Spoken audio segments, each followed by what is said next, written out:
ధనుష్కోడి దేశంలోని చిట్టచివరి గ్రామం ఇది. ఇండియా శ్రీలంకను కలిపే రామసేతు ఈ గ్రామంలోనే ఉంది. 1964లో ఏర్పడిన తుఫాను రామేశ్వరం వద్ద తీరం దాటింది.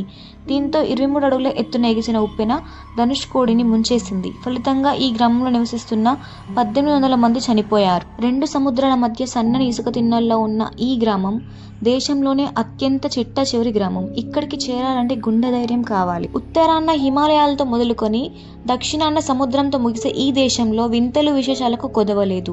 ముఖ్యంగా దక్షిణ భారతదేశంలో రెండు సముద్రాల మధ్య నిర్మానుష్యంగా కనిపించే ఈ గ్రామం గురించి తెలిస్తే ఆశ్చర్యమే కాదు, అయ్యో పాపం అని కూడా బాధపడతారు. ఎందుకంటే ఇండియాలోనే చిట్ట చివరి గ్రామమైన ఈ ప్రాంతం చరిత్ర విషాదంతో ముడిపడి ఉంది. తమిళనాడులోని రామేశ్వరానికి సుమారు 19 కిలోమీటర్ల దూరంలో పంబన్ దీవుల్లో ఈ గ్రామం ఉంది. ఇండియా శ్రీలంకను కలిపే రామసేతు లేదా ఆడమ్స్ బ్రిడ్జ్ ఈ గ్రామంలోనే ఉంది. ధనుష్కోటికి చేరాలంటే 2016 వరకు సముద్రంలోనే ప్రయాణం చేయాల్సి వచ్చేది. పర్యాటకులు, జాలర్లు సముద్రం ఆటుపోట్లు చూసుకుని బస్సుల్లో, జీబుల్లో చేరుకునేవారు.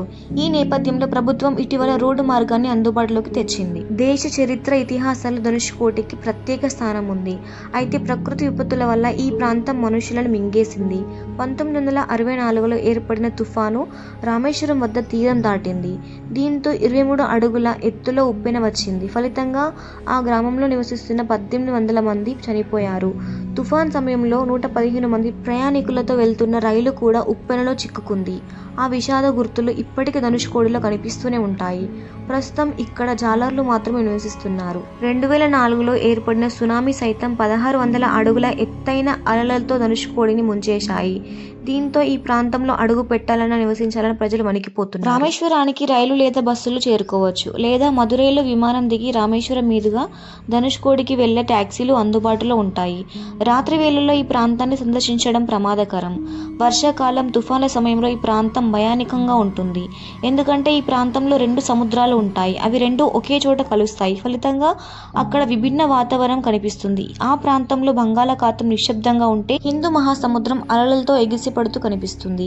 ఈ రెండు సముద్రాల్లో ఎక్కడ తుఫాన్ ఏర్పడినా ఈ ప్రాంతం మునిగిపోతుంది. ఈ ప్రాంతానికి 18 మైళ్ళ దూరంలోనే శ్రీలంకలోని తలైమన్నార్ పోర్టు ఉండేది.